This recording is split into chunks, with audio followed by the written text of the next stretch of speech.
کہ مسلسل بہت سارے لوگ آپ کے اوپر یہ الزام لگاتے ہیں کہ آپ کی جماعت اسٹیبلشمنٹ کا مہرا ہے یا آپ کون کی پشت پناہی حاصل ہے، اس بارے میں آپ کیا کہیں گے؟ دیکھیں، دو باتیں ہیں۔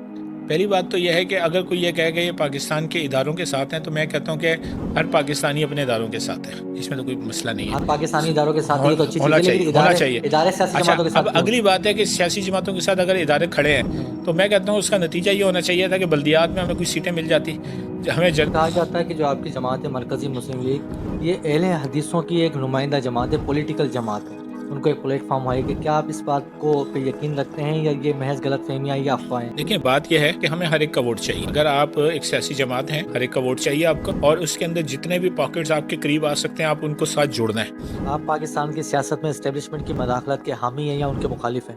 دیکھیں، ہر ایک کو اپنا حصے کا کام کرنا چاہیے، اور اگر میں ہر کام میں ٹانگ اڑا دوں گا تو شاید میں اپنے حصے کا کام نہ کر سکوں۔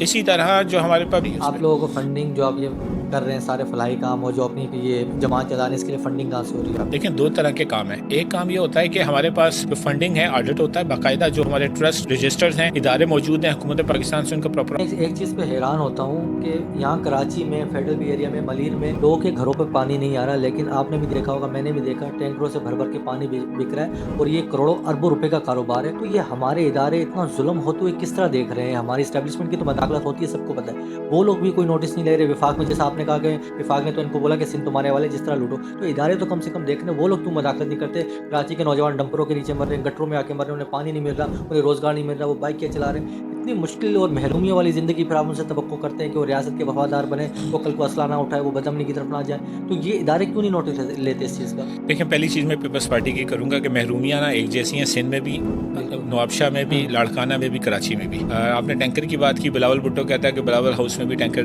آج کراچی کے جو بدترین حالات ہیں، آپ اس کا ذمہ دار کسے سمجھتے ہیں؟ ایک شارع بھٹو ہے وہ جو 3 مہینے میں 93 ڈیز میں مکمل ہو جاتی ہے، لیکن یونیورسٹی روڈ پورا کھدا ہوا ہے، سالہ سال سے کھدا ہوا ہے، تو اس کی جانب کسی کی توجہ نہیں ہے۔ جو ایلیٹ کے لیے بن رہی ہے وہ تو 3 مہینے میں پوری ہو جاتی ہے، لیکن جو غریبوں کے لیے، آپ جیسے میرے جیسے لوگوں کے لیے، وہ سالہ سال سے کھدا ہوا ہے۔ آپ اس کا سب سے بڑا ذمہ دار کیا پی پی کو سمجھتے ہیں کراچی کے اس وقت کے بدترین حالات کا، یا ایم جو؟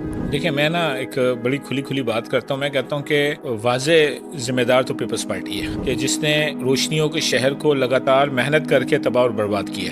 لیکن میں نے ایک چیز دیکھی، آپ جلسے بہت بڑے بڑے کرتے ہیں، شاہراہ قائدین پہ آپ کے پاس بہت بڑی تعداد میں نوجوان آتے ہیں، لیکن آپ ان کو اپنے ووٹ بینک میں کنورٹ کیوں نہیں کر پاتے؟ کیا آپ اس کو اپنی ناکامی سمجھتے ہیں؟ اس کی بنیادی وجہ کیا ہے کہ آپ ووٹ بینک پر اس کو نہیں لے ابھی تو ووٹ بینک کی بات اس وقت کریں گے کہ ہم نے 2-3 الیکشن لڑے ہوں۔ ایک ہی الیکشن لڑا، ابھی ایک الیکشن تعارفی الیکشن تھا، جب مرکزی مسلم لیگ الیکشن کمیشن میں رجسٹرڈ ہوئی اور ہمیں انتخابی نشان کرسی دیا گیا، ہم نے تو اس کو اپنا تعارفی الیکشن کے طور پہ ہم کھڑے ہوئے کہ لوگوں کو یہ بتا سکیں کہ ہم ایک سیاسی جماعت ہیں، اور اس کے بعد ایک بے روزگار کا بھی آپ نے بات کی، بے روزگار جو آپ نے سروس فراہم کر رہے ہیں، تو کس طرح فراہم کر رہے ہیں؟ اگر کراچی کے نوجوان بے روزگار ہیں، وہ کس طرح آپ سے رابطہ کریں؟ اس کا کیا پروسیس ہے؟ بہت آسان سا ہے، آپ کے پاس اسکلز ہے، ہنر ہے، آپ کے پاس کوئی آئیڈیا، آپ آئیں، تشریف لائیں۔ ہمارا جو شارع فیصل کے اوپر مرکزی مسلم لیگ ہاؤس ہے، یہاں پہ روزگار سہولت پروگرام کا آفس ہے، آپ اپنا آئیڈیا ڈسکس کریں۔ ایک بچی ہم نے ان افراد کے لیے کوئی ایک جملہ آپ کہیں؟ مرتضی وہاب، بیچارے مصطفیٰ کمال اس وقت جو ہے وہ سیاسی مریض میں کہہ سکتا ہوں، یا کشمکش جو ہے اندرونی، اس میں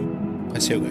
حافظ سعید، پاکستان کے دفاع کی ایک مضبوط آواز، ثروت اعجاز قادری، کراچی کے اندر ان کا ایک نام ہے اور متنازع بھی ہے، اس حوالے سے مذہبی فرقہ وارانہ